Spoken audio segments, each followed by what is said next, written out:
Vorrei continuare chiedere al Presidente, come ha sempre fatto, di sollecitare le istituzioni con le quali lui si confronta a considerare in modo dignitoso i comuni come sono previsti all'interno della Costituzione.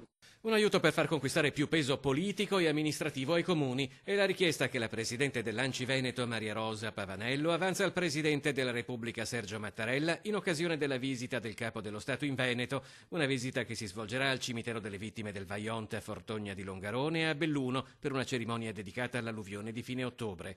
Il processo di autonomia del Veneto, secondo la Presidente regionale dell'Associazione dei Comuni, è l'occasione per ridisegnare una mappa amministrativa nella quale anche i governi delle città vogliono fare la loro parte. È iniziato un percorso anche di riconoscimento della loro dignità rispetto anche all'autonomia come prevista in Costituzione. Siamo istituzioni che si devono confrontare con istituzioni e non quindi con un ruolo e un rango inferiore. Credo sia molto importante per la nostra regione e per i nostri comuni.